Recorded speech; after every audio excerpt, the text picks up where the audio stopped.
Okay. Uh, Very warm good afternoon, everyone. Winter's gone. Clearly, I'm overdressed. I thought I'll be meeting a lawyer, and here I am. Uh, so, for those who know, uh, for those of you who don't know Sai Deepak, you are at a major loss. Okay. I don't know how should I introduce you. An eminent lawyer, a leading light, a leading public intellectual, someone who's doing things very differently, uh, a scholar. Uh, I don't know you do. I know that you don't like me, calling you a historian, but somebody who is trying to, uh, you know, merge history with constitution, with public life, and law, obviously. Now, Sai Deepak has a very interesting background. He started off as an engineer, or rather, he uh, trained as an engineer initially, and then ventured into law. And that also, you wanted to become an aeronautical engineer, it seems. Uh, and now he's a leading lawyer in Supreme Court, a litigator. The you know before and I'm also a lawyer, so when I meet you, there is slight envy as well, because I always used to think that lawyers are very unidimensional. uh, I call them intellectual perverts, but here I am, meeting someone who's pushed the envelope, written two super books, almost bestsellers in Amazon in the non-fiction category. uh, and without much ado, I will just uh, closer. Okay.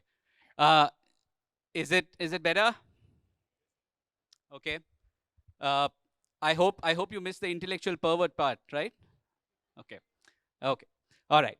So you know, without much ado, I would just request you, Sai Deepak, to take us through your journey as to what is it that led you to choose law firstly, from engineering, and why did you move towards picking up an area which is something which is not a part of what mainstream intellectuals do in India, right? So what was that trigger point? And you know, So, first of all, thanks for giving me a space to interact with the students of this city. How many law students do we have here? Okay. So you said that most lawyers are intellectual perverts, and you said I'm an exception. Some might disagree. So, um, as an engineer, one of the things that I was clear about was that I wasn't going to limit the scope of my vision exclusively to engineering. So obviously there was a debating side, there was a side that was interested in current affairs, so on and so forth, which I was fairly active even in my schooling days. It just so happens that I thought that the engineering program would be slightly more comprehensive and slightly more colorful, not colorful in a different sense, uh, and would indulge these appetites. It just so happens that I didn't find it that way. Plus, I was fairly vocal about my, let's call it, ideological positions, if not political positions. And I was keen on pursuing a master's in aerospace engineering. The preparation for GRE was on. I was even being considered for a sponsored master's in aeronautical engineering at IIT Kanpur. It just so happens that by 2004, which I think it was a fairly polarizing year, politically speaking, in Tamil Nadu, it so happens that college campuses have a way of showing you your place, particularly if there are political outcomes, whether it's at the state level or the national level. So it has very real consequences for your friendships. It has very real consequences for your ability to speak your mind on campuses. When this happened, I basically felt that while I took to engineering out of a lot of interest and passion, I certainly did not want to continue as an engineer because I thought there was no point in being a mute, silent spectator on the sidelines to this massive societal churn that was going on, and I wanted to make sense of it. The idea was to equip myself with some kind of a degree that gives me a clear picture of the architecture of the system and understand why is it that these positions are so politically incorrect? Is it because the position is fundamentally indefensible, or is the position not being articulated and represented properly? And I felt, given an opportunity, I think I can defend my positions fairly well. So the choice for an engineer is typically between either an MBA or a GRE for a master's or civil services. I've never understood the value of an MBA program. Pardon me for saying so. I don't know much about it, but I've never understood the value of it. I could, perhaps there's something deficient in me because I'm not able to relate to the program even today. Um, so between civil services and a master's in aerospace engineering, civil services seemed like the best possible option. And you must understand that for someone who comes from a southern family, and especially if it happens to be a low middle class family, law doesn't figure in your list of career priorities anywhere whatsoever. And even by 2006, the profession hadn't acquired the kind of respectability that it has today. So it never featured in my list of options. The thing about civil services is I was fairly confident of perhaps clearing the examination, but I wasn't sure of surviving in the system with my kind of candor and outspokenness. So that I wasn't sure of. So I'd gone to IIT Kharagpur for a paper presentation in engineering as part of the industrial engineering department. And that was when we were being told by the then director of IIT Kharagpur, Shri Shishir Dubey, who was a good friend of Shri Murli Manohar Joshi, that from 2006, a program in law with a specialization in intellectual property rights was about to make a debut, which was specifically meant for the scientific pool of the country. I went through the schema, let's say the schema of the particular program, and I thought I could sell this program to my parents, because had it been a plain and simple law degree in any other place, I would have been shown the door. Because it happens to be law in IIT with specialization in intellectual property rights, I had all the incentives to offer to my parents to help me make the transition. Of course, it still took a lot of roundtable conferences at home before I could get them to agree and see the value in this particular transition. And I've said this before, uh, just as Indian foreign policy is sometimes influenced by American foreign policy, Indian families listen to NRI families better. So relatives sitting in the United States said, no, no, no, in the US, the combination of engineering and GD is fantastic and it attracts the best of minds. This seems to be the way of the future. And since it happens to be from the IIT, you must allow him to pursue his aspirations in this. So that helped me make the transition. But the moment I entered law school, this much was very clear, that I had found my calling. Uh, I fell in love with the subject. I fell in love with subjects such as jurisprudence, common law, property, and a host of subjects. In fact, the problem with the 3-year program is it doesn't have enough of economics and political science, which is what I think gives students of the integrated 5-year program an advantage. So I actually miss having not been exposed to the 5-year program, and I think I'd have done much better by way of having a rounded skill set as a lawyer had I been exposed to the 5-year program. But nevertheless, I think I've done whatever I could. And once that happened, once the transition was made, although intellectual property was and remains something that I'm fairly good at, I was clear that I was never going to limit myself to a particular specialization, because engineering से वकालत की जो छलांग मारनी है वो तो कर ही लिया है, उसके बाद क्या डरना? That's the end of the matter. After that, there's no point in limiting yourself to a narrow area. So for the first, I think 6 or 7 years, I spent a good deal of time establishing myself as a competent IP litigator, and also allied areas of practice such as competition law and so on and so forth. But once I went independent, by which time I'd already gained a reputation as someone who could argue without being led by anybody else, I started taking up briefs from across the board, especially on the constitutional side. Because you see, when I left my previous law firm, I was an associate partner. And when you happen to be an associate partner of a firm, if you happen to take positions which could be slightly controversial, it affects the standing of the firm, it affects the reputation of the firm, and I didn't want anybody else to pay the price or take the responsibility for my positions. I said, I will take the responsibility for my position. So when I went independent, I felt liberated in the sense of being able to pursue those causes. To be fair, my former law firm, Sai Krishnan Associates, was also comfortable in indulging my passion. It just so happens that I did not think it was the right thing to do, because it's when you run a firm, and especially if you happen to be a managing partner, you have many more responsibilities and a lot of mouths to feed. So I didn't want to be the guy who caused any kind of trouble thanks to the positions he takes or the beliefs he puts stock in. So when I went independent, I was able to pursue all of that.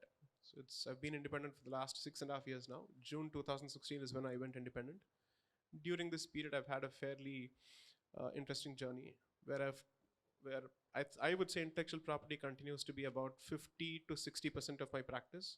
Most of the matters in which I get engaged are intellectual property, but outside of that, it's now Companies Act, Insolvency and Bankruptcy Code, Competition Act, marital rape petitions, constitutional matters across the board, legalization of ganja, so on and so forth. So I've had a host of options. So it's been very interesting. So from representing a celibate deity to representing uh, the right to recreative use of marijuana, it's been a fairly interesting journey. So that's where it stands. So a lot of food for thought. Ganja. I just, so interesting. You mentioned that 2004 was a landmark year for you. Uh, many people think that 2014 was a landmark year for India when things, took a different course. So why 2004, and what was it that that led you to uh, choose a different path for yourself? So, am I audible? Yes. So, those who have lived through 2004 will understand the value of 2014 better. Well said. And since we were at a particular phase, so it's like this, I was keen on Mr. Vajpayee coming back to power for all sorts of reasons. Um, the India Shining campaign flopped like nobody's business. It fell on its face flat. And the coalition partners of the then NDA at the state level in Tamil Nadu, such as ADMK, lost all 39 seats in all 39 constituencies fully. And therefore, there were severe repercussions on the campus. Because at least if the state partner had done well, because you have to realize that campus politics in Tamil Nadu is extremely vicious. It's very vocal, it's vehement and vociferous, regardless of which Vichardhara you represent or stand for. And I'm not going to blame a particular side for it.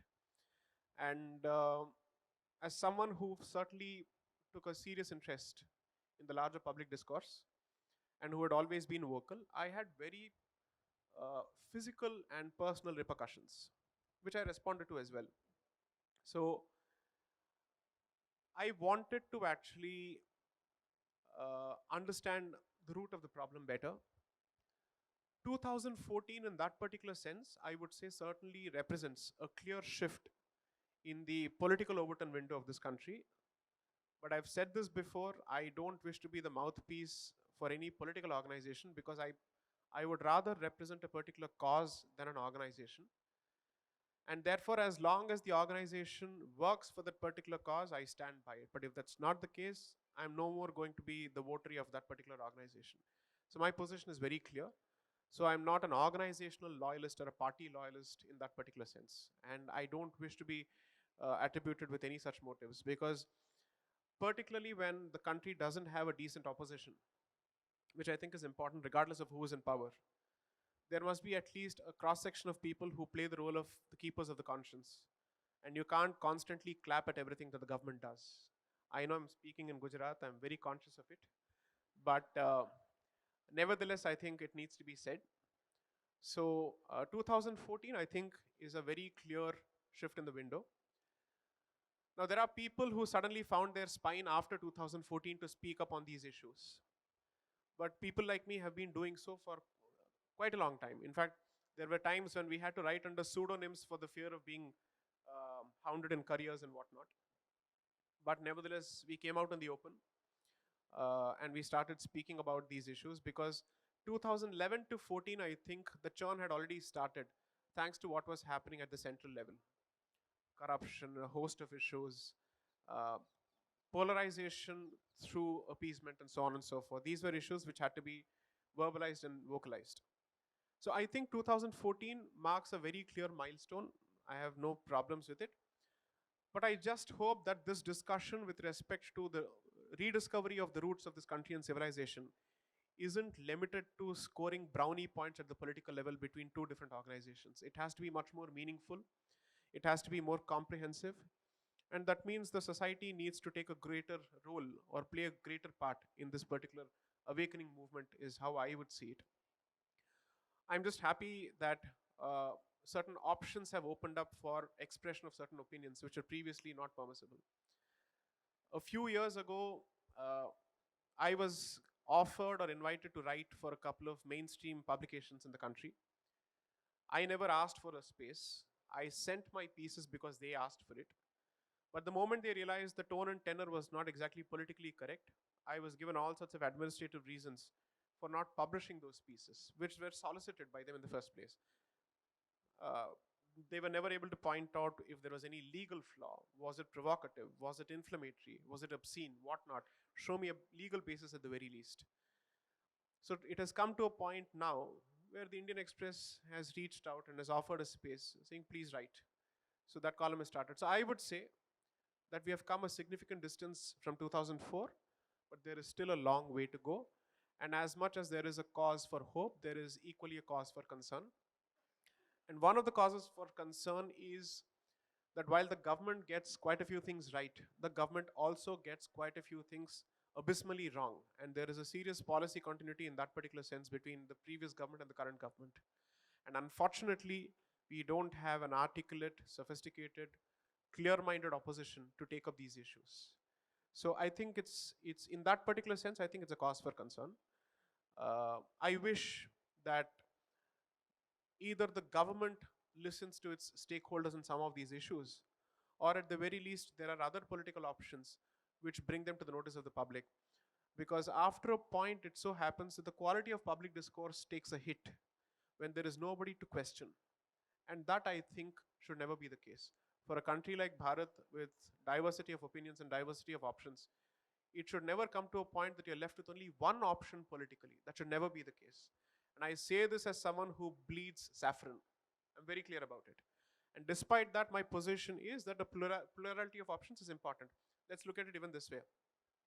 For my own ideological goals or whatever it may be, I would rather that everybody bat for my cause as opposed to me being reduced to just going after one particular political option to get the job done. So I am someone who believes in that kind of competitive politics. Let's see what the future has in store. Interesting. Thank you. Uh, the way we decided that we will, move with the session is that we'll try to make it as interactive as possible. So we will, give the audience an opportunity to ask questions. Uh, so, let us see who's. Yes, sir. Uh, yeah, can somebody pass on the mic, please? So just a few clarifications. The conversation between him and me is not scripted. But assuming it was scripted, this is an opportunity for you to come after me as sharply as possible. So please come after me. Throw whatever you can. As long as it's civil and it's related to the topic, I'm happy to answer questions. Yeah. Yeah, good afternoon, sir. Good afternoon. And thanks to Karnavati University for bringing you here, giving us an opportunity to interact. I'm happy So to be here. my question is you being from the southern part of India and now like practicing in the northern part of India, how do you see that section or the majority of the people see current growth towards development, technology, and current government's efforts versus people from the northern part of India? And where all there is an opportunity that people should come align and achieve the common cause of developed nation. So I think the good part is, thanks to the explosion of information on social media, there is a comparative competition here. So people get to see infrastructure and the availability of opportunities in certain states, and therefore, notwithstanding certain political fissures which are language based between the north and the south, I know for a fact that there's been a greater movement in terms of learning languages of the north, simply because that is the economic requirement. So political भाषणबाजी के लिए आप कुछ भी कर लें, But economic realities are economic realities. And so if somebody is forced to learn Marathi because he has to work in Mahindra and Nagpur, or if he's forced to learn Hindi for whatever reason to work in other parts of the country, then they will learn. And similarly, as much as I would want this movement to happen, there is also a greater realization in a significant cross section of the northern part of the country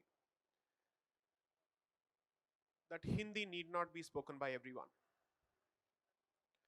I am not someone who is a Hindi dveshi, and please take this position on face value. I've spoken in Hindi as often as possible. I have a very dear love for the language. Um, Even in school, I've done well in the subject. As a language which is fairly close to Sanskrit, I have more than one reason to be fond of the language, thanks to the script and whatnot. Okay. However, I am equally conscious of the reality that Bharat is like a thali with multiple options, and every dish in this thali has its own value. And uh, fortunately, I think bridges are being built thanks to mutual efforts from both sides. So, on the economic front, I think everybody is competing to uh, make sure that their state is perhaps the lead destination for investment. Regardless of who's in power, I see the discussion happening. So, day before yesterday, I was at this Think Edu conclave of the New Indian Express in Chennai. And I happened to watch the session of the Finance Minister of Tamil Nadu, PTR Tyagarajan, who, who sees me as an evil force. He has said this as much, thanks to my ideological positions. But nevertheless, I respect him for his knowledge of finance and the manner in which he conducts the state. Okay, I may have my serious disagreements with his political lineage. I may also see him as an evil force when it comes to ideological issues. But there are very clear, let's say, common grounds to be met. And I'm seeing that Uttar Pradesh has woken up. That sleeping giant of a state has woken up. A state which has been constantly been rubbished as the Bimaru state and as the cow belt, the Hindi heartland, and all that. All these states have made rapid strides. For the last 10 years, I've been the special counsel for the state government of Madhya Pradesh, representing it in the Basmati litigation.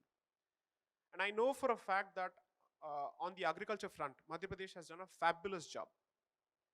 And having delivered the goods on agriculture, it has now shifted its sights, or rather, it's now set its sights on improving its industrial policy. So I would say that thanks to international pressure, opportunities that are showing up, and greater awakening, regardless of who is in power, there are serious causes for hope. But the one thing that there is, I would say, a cause for concern is the freebie culture, which unfortunately the Delhi government seems to be pushing hard. And in the process, I think um, it cultivates a false sense of entitlement in the public, that we are entitled to free bijli, we are entitled to free this and free that. A country which aspires to be a global power, at the very least a regional power, must have a public which has a sense of responsibility. And the state has a serious role to play in shaping public discourse. But when the state encourages this kind of freebie mentality, I think it's a very serious problem. So as long as we are fighting on economics, and with a certain degree of necessary welfare component, I don't have a problem with it. But if you wish to follow a Venezuelan model of economics, I think it's extremely irresponsible, especially for a country which is still seen as a lower middle income group country. We are not even in the middle income group country, by the way. So there are, I think, very positive signs from the societal end, but state dispensations will also need to change their attitudes. Unfortunately, voting considerations, electoral considerations undermine our economic objectives. I hope that the public is able to reject such political options in the interest of better options. Yes, next. Uh, thanks. Now let's spice up the afternoon. Come on, we need some interesting questions because you're not going to get a man of his stature coming here very often. Uh, okay, youngster, yeah. Um, First of all, sir, Jai Shri Ram, and I hope Jai I'm Shri not Ram. gonna get bombed outside the gate because this is Gujarat. Yeah. I have two questions. Firstly, we have got a plethora of left-wing historians and left-wing political narrative setters. Right. And we have got a paucity of right-wing authors in India. So where do you see the problem is, and we are seeing good authors coming out now, where do you see the problem is and what is the remedy to it? That's the first question I have. And second question is, we have a very tempered and a narrativized history which is being taught to us. A history which is falling with one economic and one political ideology with the entire Nehru-Gandhi era, wherein Savarkar has been, tarnished as the villain of the Indian history. Where do you see the remedy lying, wherein we restructure the entire Indian history and restructure it according to the actual historical facts? Giving an example that Gandhi, who is the ambassador, known as the ambassador of peace, was the same person who supported Britishers with the entire Zulu rebellion. So Correct. where do you see the entire restructuring coming from the historical perspective? So as someone who's taken part in multiple public debates on the question of history, this much is clear that the argument has been won on the fact that what has been passed on as history to generations of Bharatiyas is a distorted Nehruvian Marxist version of it. So in that sense, I think there is really very little response left. But I don't think it stops at that. That is merely the identification of the problem. The question is, what is the solution? On the aspect of solution, allow me to disagree with you on one aspect. There has never been, I repeat, there has never been a paucity of non-left historians producing credible work. The problem is they were never given access to channels of dissemination through the state. And allow me to again say this as a matter of constructive criticism, that remains the position even today. Which means what you see is production of content by private individuals through private publications. Now, have those publications and has that content percolated into state curriculum? The answer is a no. And for that you can't hold either the private individuals responsible, and you can't constantly blame the Gandhi, Nehru, Marxist establishment for it, because you are no more in the opposition. Having come to power, you don't get to say this when you're close to the end of the second term, oh, that our textbooks are still like this.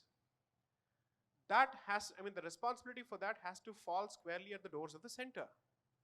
So the question would be, how seriously have you taken the MHRD appointments? How seriously have you taken the policies of the MHRD? When you had the opportunity to hit reset and do a better job of it through the NEP, did you actually do a good job of the NEP? Where is the public discourse on the criticism as well as, let's say, constructive criticism of the NEP? How many such discussions have we seen? In other jurisdictions, when content and history textbooks are changed, parents participate in discussions with experts to say, this is what we want, this is what we don't want. Where are these discussions happening here? So there's a problem at two levels. How seriously do parents want their children to be exposed to the right kind of history? That is the demand aspect. How serious is the government about addressing this particular issue is the supply aspect. And there is a deficiency at both ends. It remains a storm in a teacup where this is the concern of the affluent few or the educated few or the aware few. But otherwise, it is not an electoral issue. It will never find its way into the electoral manifesto. And anything that doesn't find its way into the electoral manifesto has no value for any government. And unfortunately, it so happens that the current dispensation is an election-winning machine.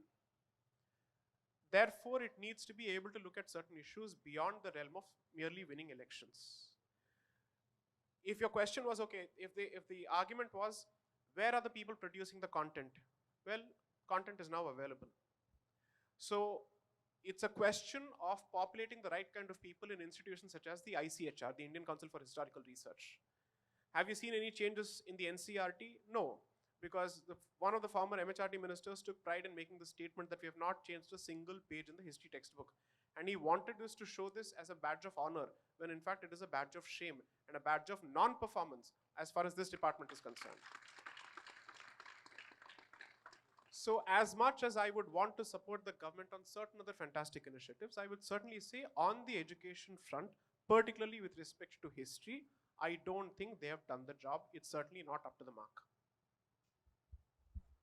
I Uh, s- Yes, sir. since you're in making inquiry towards rediscovering our roots, Yes, sir. cultural roots, uh, and since you're also a lawyer, I've asked this a very basic question to a lot of friends who are lawyers. What does law mean in Hindi?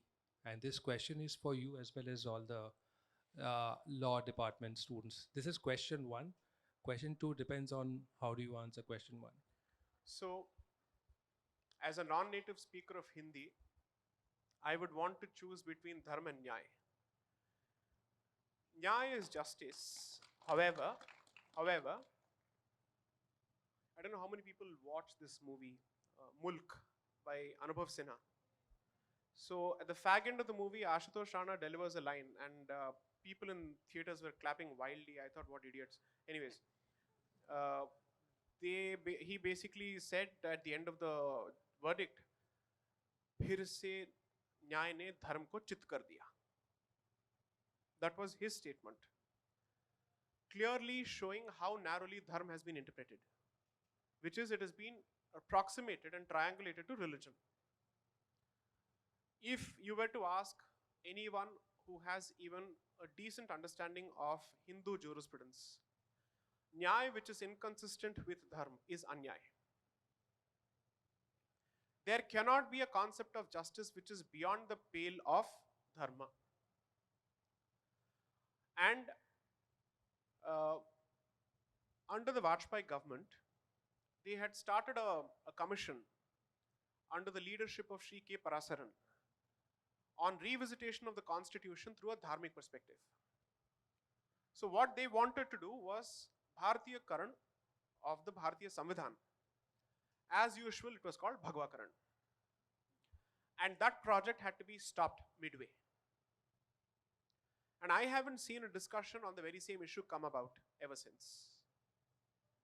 So the long answer to your short question is, our notions of justice, our notions of what is right and what is wrong emanate from that Gangotri called Dharma.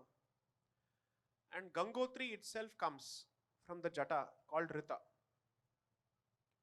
And unless and until we understand these fundamental concepts, we will be muddled in either Anglo-Saxon or Roman notions of justice, which continues to be the case.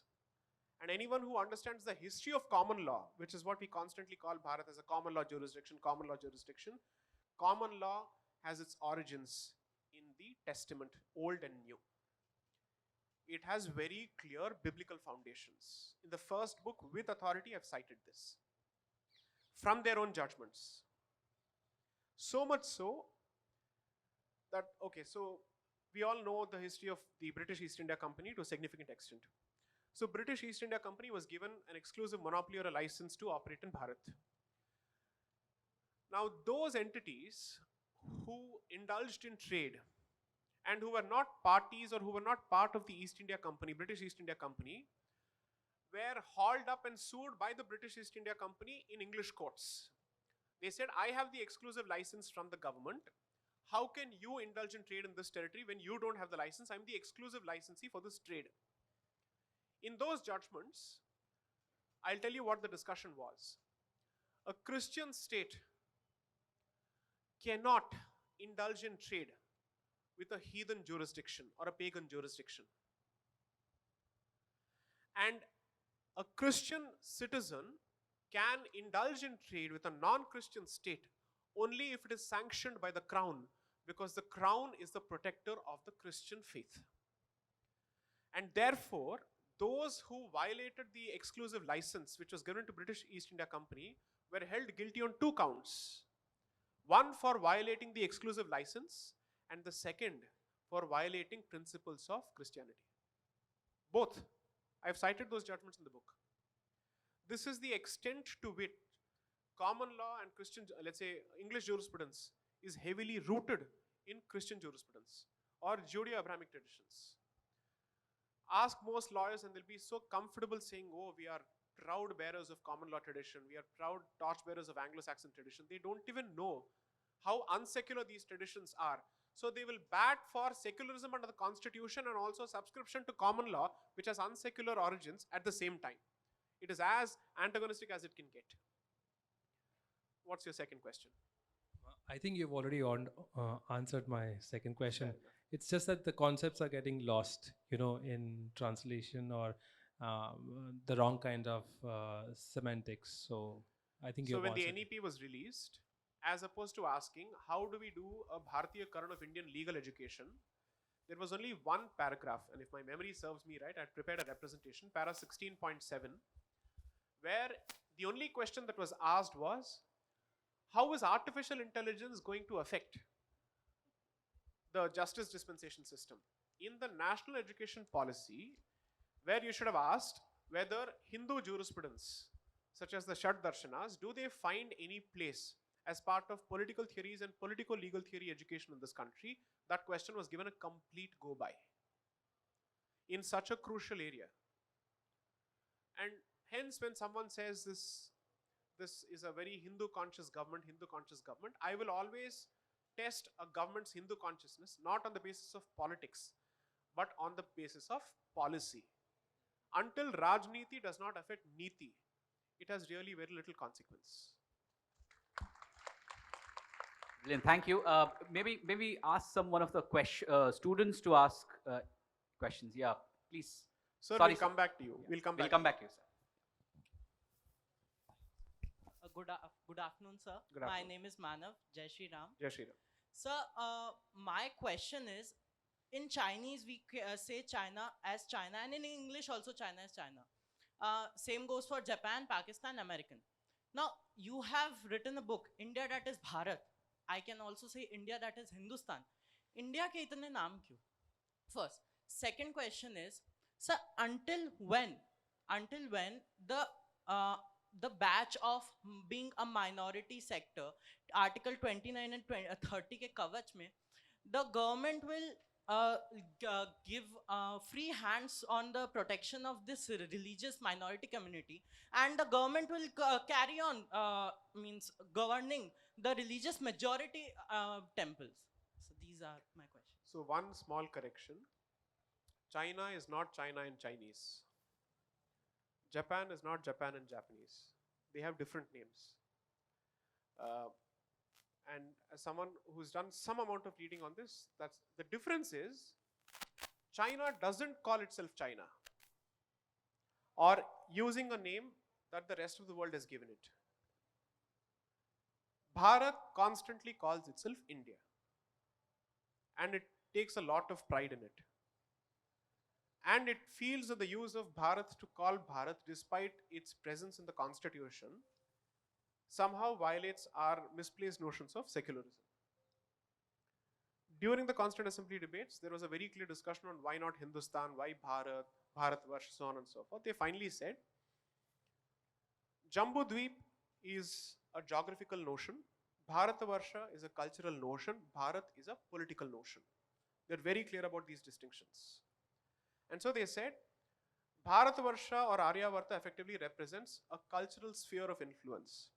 But as a political entity, you will call it Bharat. Hindustan is a later introduction thanks to the introduction of Farsi and how the Turkic Mongoloid invaders, such as the Mughals, started calling it Hindustan and so on and so forth. But Bharat was traced to the Puranas directly. So I have extracted discussions from the Constituent Assembly where they trace the use of Bharat to I think it's Vayu Purana. I'm not sure. I could be entirely wrong. You'll have to pardon me if I'm getting it wrong. And we've been constantly told that the word Bharat comes from Raja Bharat, which may not be entirely true also. So scholars will tell you Bharat effectively comes, and I'll be branded a Manuvadi now. The other name for Manu is Bharat. And therefore a land of Manu or the land of Manu is called Bharat.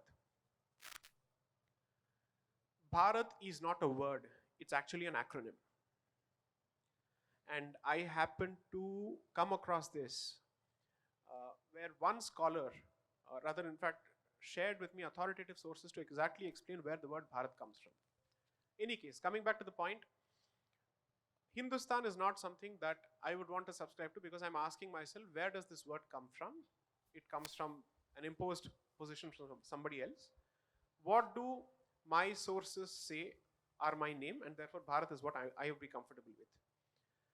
Coming to your question of secularism and all these things, it's useless to ask this question. Right to Education Act, when it was introduced by the Congress government, the opposition specifically said, why should minority educational institutions be exempt from the application of the Right to Education Act?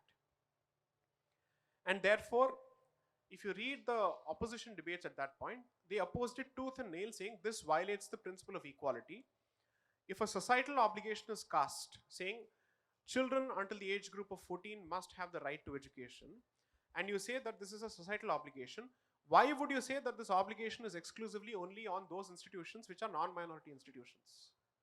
In that sense, aren't you taking the two-nation theory forward by saying that certain groups are completely exempt from the application of laws?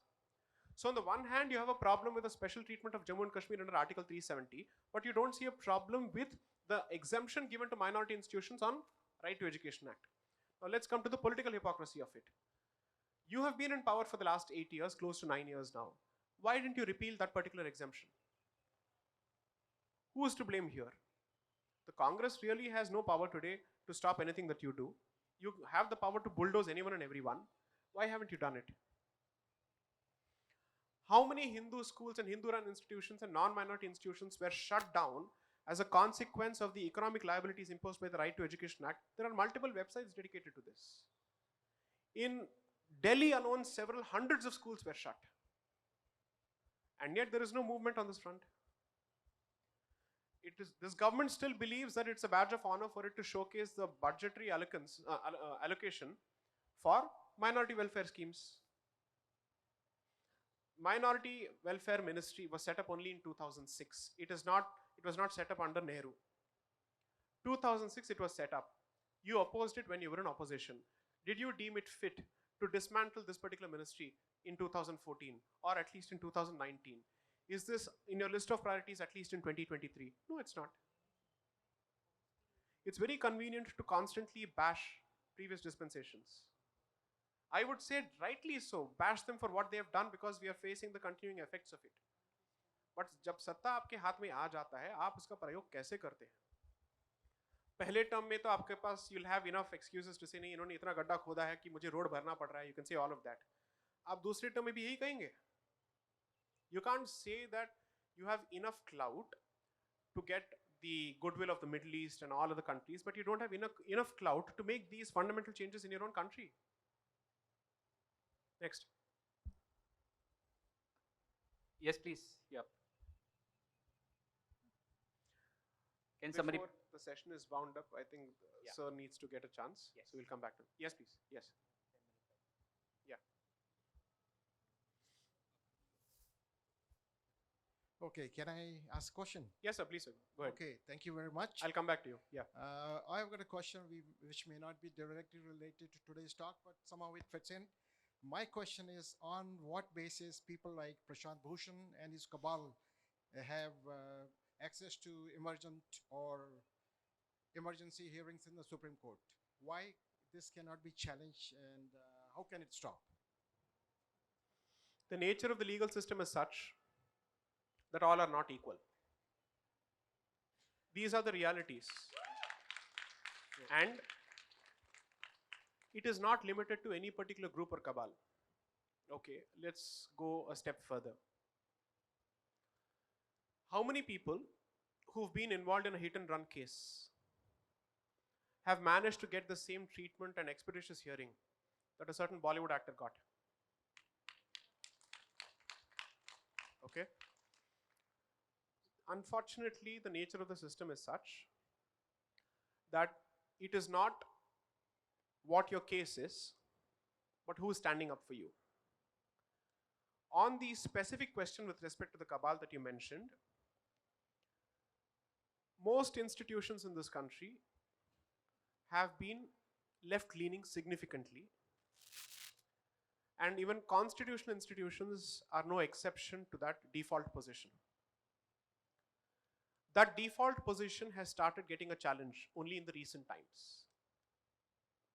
And I would also say, without naming any particular individual, that those who enjoyed a certain position of privilege and pride in the highest constitutional court of the country may not enjoy the same position today.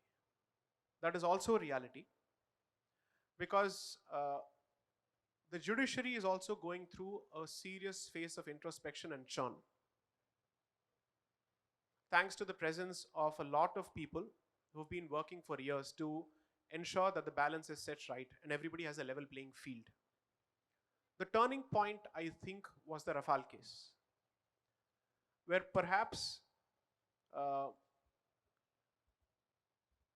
beyond the merits of the case, what was the intention behind raking up that particular issue was fairly clear to most people. And the manner in which that petition was dealt with by the Supreme Court, I think, gave a fairly clear signal that people are not going to have that kind of sway anymore. I'm not saying that it has ended for good, but I would certainly say it is on its way out. It will take some more time before that level playing field is truly achieved. It will take at least 5 or 6 years. You must also remember one more thing. The human rights jurisprudence of this country and its ecosystem has been the exclusive preserve of the left for close to 40 years. Ask any law student, almost every judgment that deals with fundamental rights, privacy, free speech, or whatnot has involved institutions such as PUCL, Common Cause, PUDR, and whatnot. And most of these institutions or organizations are left-leaning. And that is because on the non-left side, we have not taken legal representation of some of these causes as seriously. In 2017, in perhaps my first major public engagement in IIT Madras, in my interaction with IIT Madras, I specifically pointed this out. ऐसा नहीं है कि supreme court जो है किसी की पैतृक संपत्ति है. How can you be shut out if you make a representation? You will not be. But the non-left side, and specifically the Hindu community, has not understood the value of legal representation seriously in these courts when it comes to some of these issues. Environment, human rights, gender justice, tribal rights, caste-related issues, these have not featured in your list of priorities when it comes to legal representation. It is now a relatively recent phenomenon, and I would say it's a much needed welcome change. It is happening. Just a brief question again. Yes, sir. Are you planning on representing non-left side and challenging the Supreme Court?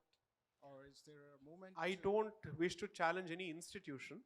As someone who's been in the profession for 14 years, it's important to be a part of the system, to work with the system, to effect a change in the system. If you wish to be a vigilante activist, okay, let me put it this way. आप रोज अगर आ जाते हैं कि हमारे साथ ये हो गया, हम लुट गए, बर्बाद हो गए, you do that on a daily basis. You don't realize the fatigue that sets in the institution. आ गया ये मुंह उठा के, इसके पास और कोई काम नहीं है. That is more or less the fatigue that the other side is currently going through. हर दिन कोई बेकार का petition file कर देते हैं, they ask for an emergency hearing that gets dismissed outright. Okay? I've said this once, I'll make it abundantly clear. I am not, and I will never be an activist lawyer under any circumstances. It is a demotion to my skill sets and my professional capabilities, which I will never allow myself to go through. I'm a hardcore commercial litigator with very clear strengths as far as constitutional law is concerned. And as a practicing Hindu, I will take up select causes as part of my pro bono commitments, which I will represent to the best of my abilities. But I will never be the face of any Hindu movement, either in court or outside of it. This I'm very clear about. And there's a good reason for this. If you want to be taken seriously by an institution, then you prove your competence on the basis of hardcore subjects, not on the basis of activism. And I will never subject myself to that kind of dilution of my professional capabilities. It is self-defeating, and please remember, the gentleman who you named is perhaps a second-generation lawyer. And therefore, these people have a legacy to protect them. I'm a first generation litigator who's climbed up the hard way as far as the professional ladder is concerned. So I will have to strike a balance between my professional obligations as a litigating commercial lawyer and my dharmic obligations as a practicing Hindu. I will always strike that balance. And I'll make this point in a better fashion. Earlier in the day at the bookstore, I said this. The model that I hope to represent or let's say set forth to people is, it is possible to strike a very decent balance between your pursuit of artha and your pursuit of dharma. And that is a workable model that I wish to present. If I have to choose a person for my legal team who I want to work with on certain important matters, even if he doesn't have dharmic commitment, but if he is professionally competent, I would bring him on board. Because case ke liye jo zaruri hai, that is what I will do. The reality of Hindu representation in the Supreme Court, at least for the better part of it, has been emotional petitions with very poor preparation, which goes to the Supreme Court and gets kicked out on day one. Professional competence and ideological commitment have to go hand in hand. Neither is a substitute for the other. That is the first principle, which is, if I want somebody to fire a bullet, I am not going to ask, aap Hindu ho ya kya ho? Will you fire the bullet for me or not, is the first question. Do you think everybody who's working for the left is ideologically committed? No, they are not. No, I think it's money matter too. Absolutely. So providing a career path, grooming someone with fantastic skill sets, providing Rhodes scholarships and other scholarships to actually groom them from law school is the entire game. So if the Hindu society is so serious about it, where are your endowments for young lawyers? Where are your endowments to groom this talent? Where is your cultivation of professional lawyers to represent your causes? So this community has a lot of soul searching and introspection to do. Plus there are certain realities of the profession. As a practicing litigator who's extremely in love with the profession, I'm a lawyer and I'll die a lawyer, I'll not do anything else in my life. I will never ever subject myself to that kind of dilution. So I hope that sets the record straight. I hope nobody thinks of me as a Hindu activist lawyer. I am not one. I will never be one under any circumstances. Thank you. Thank you very much. It's a great answer. Thank you. Thank you. We are running out of time, but I think we'll take one last question. Please take one from the lady, lest you and I are accused of misogyny. Yes. So then the lady first. Yes, please. She's been waiting for a while. So both of them, of course. Yeah. Pranam, sir. Pranam. I have two questions for Yes. you. So I'm a law student in this college. Whenever we try to speak, we try to point out the barbarism in the so-called minority religion, we are advised to speak in hushed tones. Now, this comes through by my parents and my well-wishers, and they say, we say this for you, we don't want you to meet the ends of Kamlesh Tiwari. Or Nupur Sharma. So that is my first question is, how do I tackle this? How do I become indifferent, or do I be careful? Or, I mean, not speaking is not an option for me. So how do I come about this? And the second question is, during this event, we were talking to Dr. Ananda Ranganathan, and the question of land acquisition came up. So the first thing that came to my mind was the third largest landowner of in India, that is the Waqf Board. Sir, there is what are the legal ways that we can stop that from happening, because that is happening on a terrifying scale? So that is my second question. Put together Thank you. a signature petition with 1 lakh signatures and write to the central government asking for the repealment of the Waqf Board. We'll Do do that, that. sir. We'll do that. What the legislature can do, हर बार हम court में जाके क्यों रोए भाई?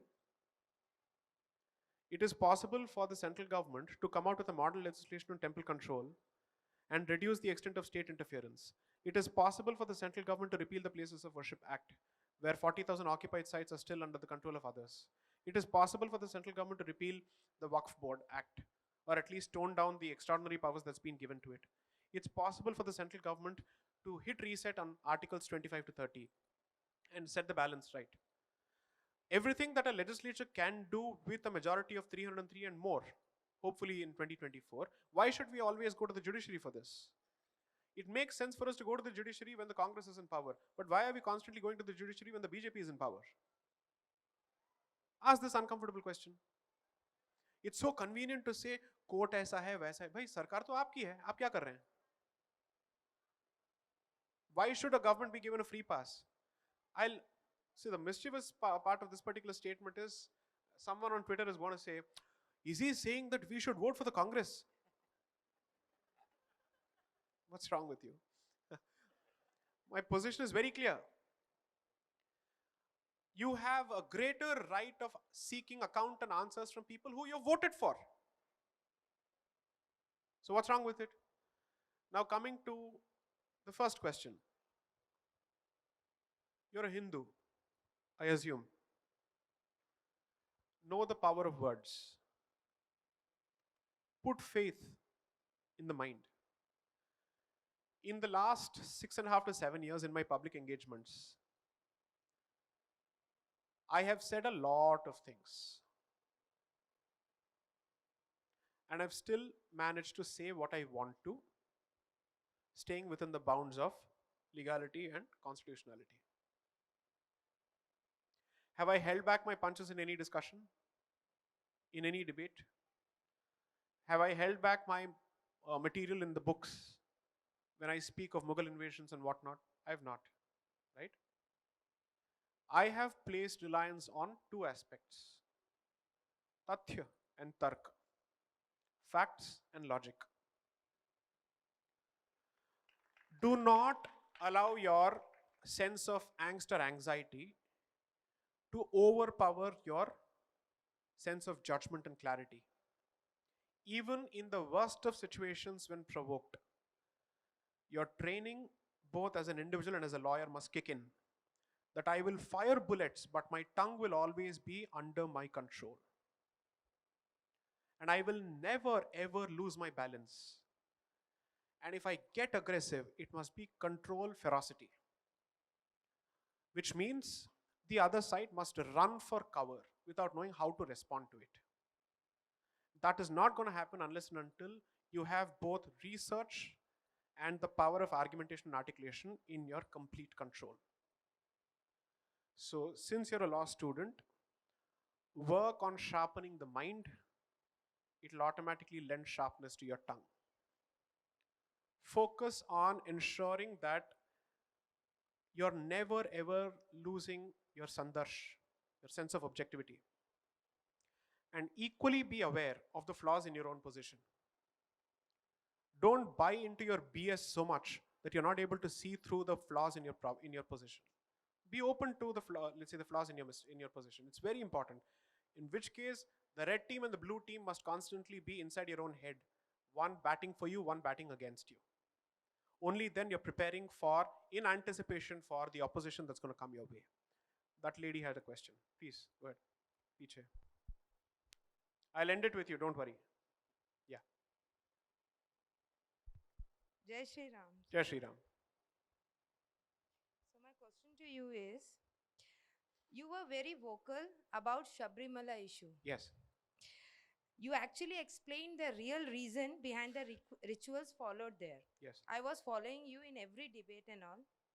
My question to you is, as the case is going on in Supreme Court, will the verdict will be in favor of Hindus, or they will change it completely and make it a tourist spot? Having said that, I have one more question to you. What a Hindu voter should do? Continue to vote for BJP in the hope of development of country and that of Hindus, or we have any other option? So to answer your first question, for a long time I've been asking the Bar Council to introduce astrology as part of legal education.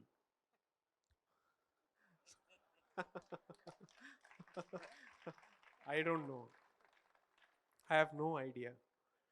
Court क्या कहेगी? I have no idea. उस दिन शनि किस तरफ बैठेगा मुझे नहीं पता है. Okay? And by the way, Shani is the Lord of Justice. It's not a bad planet at all.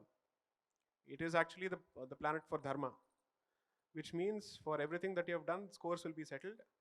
And by the time he leaves, by the time Sade Sati is complete, he will do good and go. That is the nature of Shani. Hopefully, if you have learnt your lessons. So, my point is, I don't know which way the system will go. I'm more interested in a slightly different question. At least now, is there greater consensus in the Hindu community on the need to preserve the practice of the Sabrimala temple? Or do we still have woke idiots from within the community who don't understand what the institution stands for? If yes, आप आज case जीत सकते हैं. कल अगर woke सरकार आई तो a judgment can be reversed by a legislative act. What do you do then? It's a very real possibility. And that is the left's investment in your children in a long-term battle, in an infinite war. So you might succeed in, let's say, current day terms because you believe that हमारी सरकार है, पता नहीं किसकी सरकार है, but still. But future का क्या होगा, we don't know. So I would want to invest in quality representation before the court as well as in changing and shaping minds in the society. Focus on both. Now recently the Dawoodi Bohra case has been referred to the same Sabarimala 9-judge bench on whether the head of the community has the power to excommunicate people from the community. So all these questions. Female genital mutilation, entry of Parsi women into the Agyaris, then Sabarimala have all been clubbed together. Now I'll tell you what the textbook Hindu mind of today will say. Female genital mutilation galat hai. Entry of Parsi women into Agyaris must be allowed. Now therefore I'm left with no other option but to say that women must also be allowed inside Sabarimala. Or women of the reproductive age group. Okay? This would be the statement. It is Hindus who come and tell me, if women can be allowed inside the Haji Ali mosque, how can you take a different position with respect to Sabarimala? अरे भाई मस्जिद और मंदिर एक है क्या? दोनों में आपको अंतर समझ में नहीं आता है? You go there to pray, here you go to worship. There's a difference between prayer and worship. प्राण प्रतिष्ठा यहाँ पे होती है, वहाँ पे प्राण प्रतिष्ठा नहीं होती है. मूल मंत्र यहाँ पे पढ़ा जाता है, वहाँ पे मूल मंत्र नहीं पढ़ा जाता है. क्या बात कर रहे हैं? गर्भगृह का कॉन्सेप्ट यहाँ पे है, वहाँ पे है क्या? गर्भगृह क्यों है? क्योंकि वहाँ पे एक मूर्ति का प्रतिष्ठान हुआ है. मूर्ति का प्रतिष्ठान, इसका मतलब क्या है? इसके पीछे का तात्पर्य क्या है? That means an energy space has been consecrated. That energy space has a particular, let's say, vidhi through which that sanctity is maintained. आपको equality ज़्यादा चाहिए या spiritual quality चाहिए आपको? What is your priority? So that's one. Second, I repeat in the land of Modi.